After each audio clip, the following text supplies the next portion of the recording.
விவசாயிகள் இங்கே வந்து அவர்களுடைய கஷ்டங்களையும் விவசாயத்தில் ஏற்பட்ட அவர்களுடைய இழப்பு பற்றியும் பிறகு வங்கிகளிலே வாங்கியிருக்க குறிப்பாக நாட்டுடைமையாக்கப்பட்ட வங்கிகளில் வாங்கிய கடன் இவற்றையெல்லாம் தள்ளுபடி செய்ய வேண்டும் என்பதற்காக இங்கு வந்து ஒரு போராட்டம் நடத்தி கொண்டிருக்கிறார், தர்ணா செய்து கொண்டிருக்கிறார்கள்.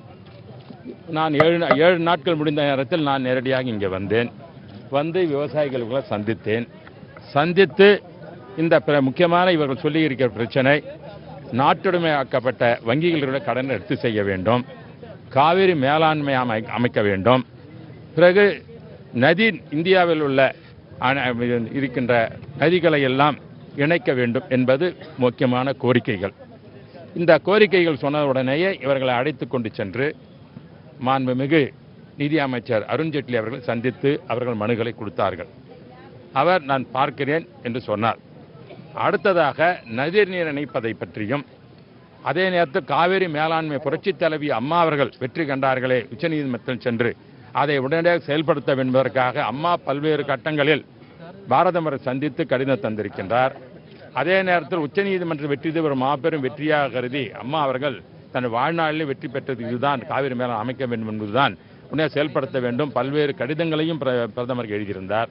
அதன் அடிப்படையில் விவசாய மக்களும் அது செயல்படுத்த வேண்டும் என்று கோரிக்கை வைத்து போராட்டம் நடத்தி. ஆகவே நீர்வளத்துறை அமைச்சர் செல்வி உமாபாரதி அவர்களிடம் அழைத்து சென்று இந்த இரண்டு கோரிக்கைகளையும் நதிகளை இணைப்பது பற்றியும் இந்தியாவில் அதே நேரத்தில் காவிரி மேலாண்மை அமைக்க வேண்டும் என்று கோரிக்கைகள் வைக்கப்பட்டது.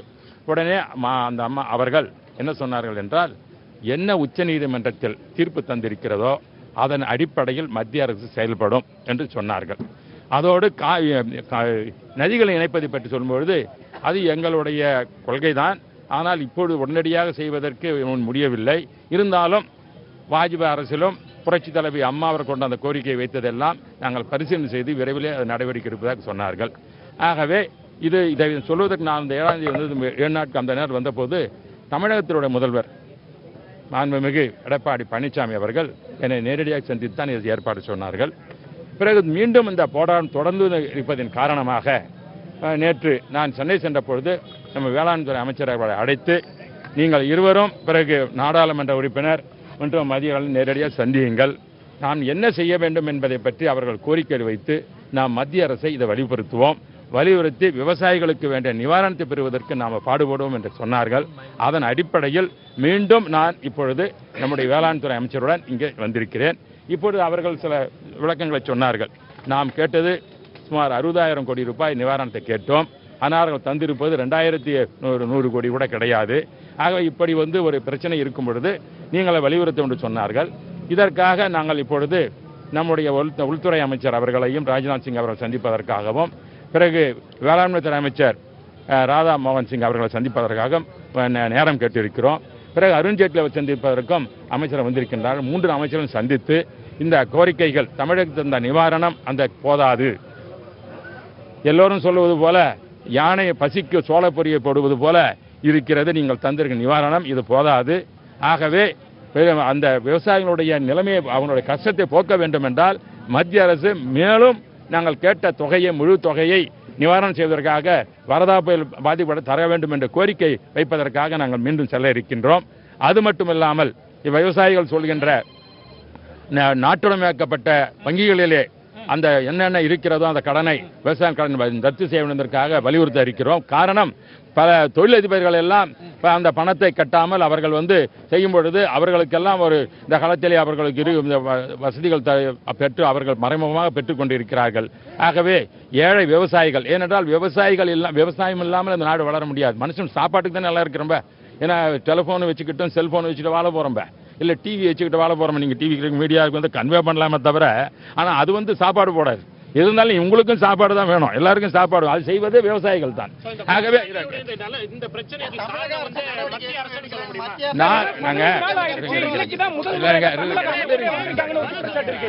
சொல்லுங்க ஒரு என்ன குறைன்றதை இவங்க சொல்லியிருக்கிறாங்க. மத்திய அரசு கவனத்துக்கு நாங்கள் எடுத்து சென்றிருக்கிறோம்.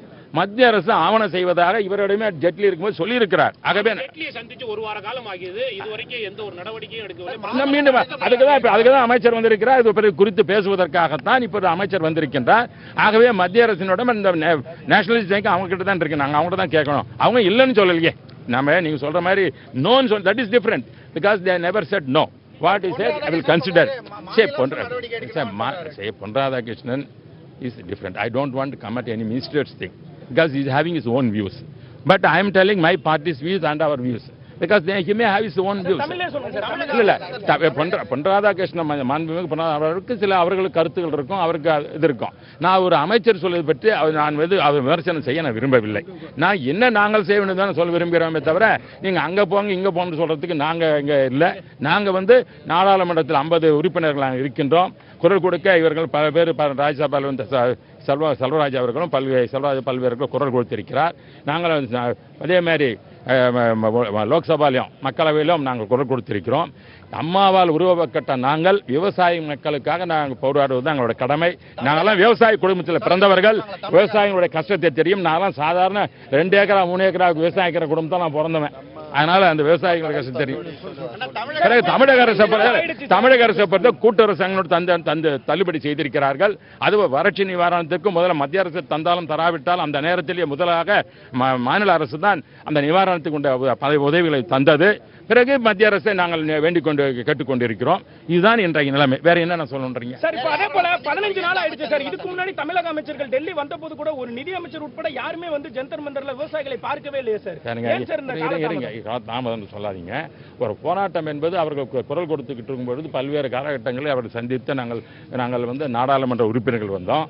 டெப்டி ஸ்பீக்கர் லோக்சபா அவங்களுக்கு தெரியும். நான் ஒரு அமைச்சர் அந்தஸ்து தான், அமைச்சருக்கு அதிமுக அமைச்சர் அந்தஸ்து தானே. அப்படி இருக்கும்போது நான் வரும்போது அந்த அமைச்சர் சார்பாக தான் வந்திருக்கேன். அமைச்சருக்கு வரல நான் தானே வந்துருக்கேன். தமிழக அரசு தான். நாங்கள் தமிழக அரசு தமிழ்நாடு எம்பி தானேங்க. நான் என்ன அமெரிக்கா எம்பியா? தமிழ்நாடு எம்பி. நான் தமிழ்நாடு எம்பின்ற முறையில் தமிழர்களுடைய உரிமை குரல். ரெண்டாவது அனைத்து இந்திய அண்ணா திராவிட முன்னேற்றத்தை சேர்ந்தவன் நான். எங்களுடைய ஆட்சி தான் தமிழகம் நடைபெற்றுக் கொண்டிருக்கிறது, அம்மாவோட ஆட்சி நடைபெற்றுக் கொண்டிருக்கிறது. அப்ப நான் வந்தாவே எல்லாரும் வந்த மாதிரி தானே. புரோட்டோகால் பேசி சீஃப் மினிஸ்டர் எடுத்து நான் தான் இருக்கேன். இதுக்காகவே துறையை சார்ந்த அமைச்சரை நம்முடைய தமிழக முதல்வர் எடப்பாடி பழனிசாமி அனுப்பி வைத்திருக்கிறார்கள். என்னுடன் அவர் வந்திருக்கிறார். வராமல் இருந்தால் நீங்க அந்த கேள்வி வைக்கலாம். வந்த பிறகு ஏன் வரல வந்திருக்கிறாங்க. நாங்கள் விவசாய நண்பர்களை கேட்டுக்கொள்வது, உங்களுடைய உரிமை கோரிக்கைகளை நாங்கள் போராடுவோம், வலியுறுத்துவோம், மத்திய அரசு வலியுறுத்துவோம், நாடாளுமன்ற குரல் எழுப்புவோம். ஆகவே நீங்கள் 15 நாட்களாக அவர்கள் உரிமைக்காகவும் தங்கள் கோரிக்கை வைக்கும்போது நியாயமான கோரிக்கைகள் வைத்திருக்கின்றீர்கள். நாங்கள் இல்லை என்று சொல்லவில்லை. அந்த கோரிக்கைகள் நிறைவேற்றுவதற்கு ஜனநாயக முறைப்படி நாங்கள் போராடுவோம். மக்களை ஒன்று திரட்டி நாம் அதன் மூலமாக நாம் மக்களுடைய கருத்துக்களை அறிந்து அரசுக்கும் மற்றும் சொல்வதுதான் நம்முடைய கடமை. அந்த அடிப்படையில் நாம் செய்வதற்கு இந்த தேர்தல் இருக்கிறது. அந்த தேர்தல் வரும்போது கருத்துக்களை சொல்ல இருக்கின்றோம். அதே போல நாடாளுமன்ற தேர்தல் விரைவில் வர இருக்கிறது. இந்த மாதிரி பல்வேறு முறைகளானது ஜனநாயகம் தரப்பட்டிருக்கிறது. அதை பயன்படுத்தி போராடுவோம். ஏனென்றால் என்னை பொறுத்தவரை இந்த உண்ணாவிரதம் என்பதும் தற்கொலை என்பது தேவையற்ற ஒன்று. இது நம்மளை ஏமாற்றி விடாம எதுவுமே நாம் உயிரோட இருந்து நம் கொள்கைக்காக போராட வேண்டும். அந்த விதத்து அவர்கள் போராட்டத்தை நான் குறை சொல்லவில்லை. அவர்களுக்கு உரிமை இருக்கு. ஜனநாயக நாட்டிலே எந்த உரிமை இருக்கிறது. அந்த உரிமைக்கு நாங்கள் மதிப்பளிப்போம். அதே நேரத்தில் என்ன செய்ய முடியுமோ அதுக்கு மாநில அரசானது, தமிழக அரசானது, புரட்சி தலைவி அம்மாவுடைய அரசானது செயல்படும். நாடாளுமன்ற உறுப்பினர்கள் செயல்படுவோம். நாம் தமிழக அமைச்சர் செயல்படுவோம். மத்திய அரசை நாங்கள் சந்தித்து என்னென்ன கோரிக்கைகள் வைத்திருக்கால் முன்பு சந்தித்திருக்கிறோம், மேலும் சந்திப்போம். சந்தித்து இந்த போராட்டத்திற்கு ஒரு முடிவு கொண்டு செய்வதற்காகத்தான் நாங்கள் நேரடியாக வந்திருக்கின்றோம். இவர்களை எல்லாம் அன்போடு கேட்டுக்கொள்கின்ற விவசாய பெருமக்களை, நீங்கள் தமிழர்கள், தமிழ்நாட்டு மக்கள், தமிழ்நாட்டுக்கு மட்டுமல்ல இந்தியாவுக்கு ஒரு வழிகாட்டியாக போராடி கொண்டிருக்கின்றீர்கள். இது உண்மையிலேயே நாடாளுமன்றத்தில் எதிர்கொடுத்துக் கொண்டிருக்கிறது. ஆகவே மக்கள் மனதிலே இது எடுத்துக் கொண்டிருக்கிறது. இதை செயல்படுத்துவதற்காக புரட்சி தலைவி அம்மாவால் உருவாக்கப்பட்ட நாடாளுமன்ற அமைச்சரும் இருக்கின்றோம். ஆகவே எங்களிடம் இதை விட்டுவிட்டு அவர்கள் இத்தோடு போராட்டத்தை எடுத்துக்கொள்ள வேண்டும் அன்போடு கேட்டுக்கொள்கிறோம். ஒரே ஒரு வேண்டுகோள் ஐயாவுக்கு எங்களுக்கு, நாங்க நீங்க தான் எங்களை காப்பாற்ற முடியும், வேற யாராலும் காப்பாற்ற முடியாது. இந்த 50 எம்பிகளும் நம்ம இருக்க எம்பிகளும் தமிழக எம்பிகளும் எங்களை பிரதம மந்திரத்தை கூட்டிட்டு போய் எங்க வறட்சியை சொல்லி அவர் நீங்க நினைச்சா பார்க்க முடியும், வேற யாராலும் பார்க்க முடியாது. எங்களுக்கு அதை ஏற்பாடு பண்ணி கொடுத்தீங்கன்னா தான். இல்லாட்டி இப்பயே 44 பேர் ஹாஸ்பிட்டல் அட்மிட் ஆகி போயிட்டாங்க. இது இன்னும் நான் இப்போ யாராவது வயசானவங்க செத்து போயிட்டா பெரிய அதுதான் கஷ்டம். இப்ப சார் நான் கேட்கிறேன். இப்போ தமிழ்நாட்டுல இருந்து இப்போ பாத்தீங்கன்னா அதிமுகவுல இருந்து 50 எம்பிக்கள் இருக்கிற மற்ற எம்பிக்களும் கட்சியினுடைய எம்பிக்களும் இருக்கிறாங்க. நாடாளுமன்றத்தினுடைய அவை இப்ப நடந்துகிட்டு இருக்கு. இது வரைக்கும் இந்த விவசாயிகள் இந்த போராட்டம் அல்லது விவசாயிகள் தற்கொலை தொடர்பாக இந்த இரண்டு அவைகளிலும் எம்பிக்கள் பேசவில்லை. பிரதமரை ஒரு நிமிஷம் பிரதமரை சந்தித்து ஒரு மனு கொடுக்கிறதுக்கான நடவடிக்கைகளை மேற்கொள்ளவில்லை.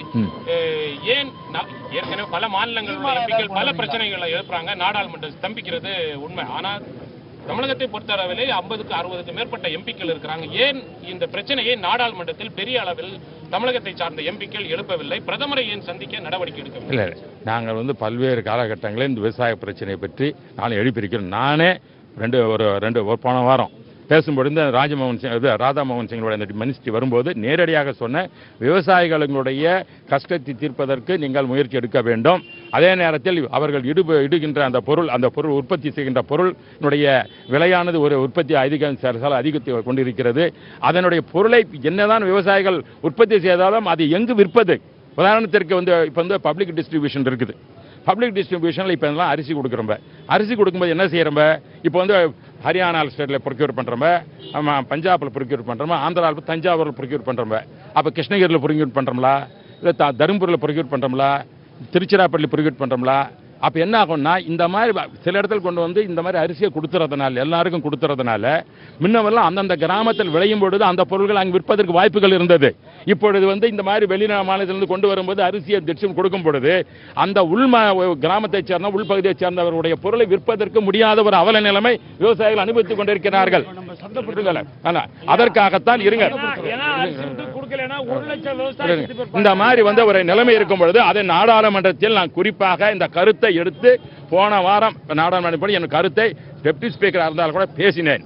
பேசிய பொழுது அனைத்து நாடாளுமன்ற மேஜர் தட்டி எனக்கு ஆதரவு தந்தார்கள். ஏனென்றால் விவசாயிகளுடைய பிரச்சனையை நான் துணை சபாநாயகர் எழுப்பியிருக்கிறார். இது முக்கியமான பிரச்சனை.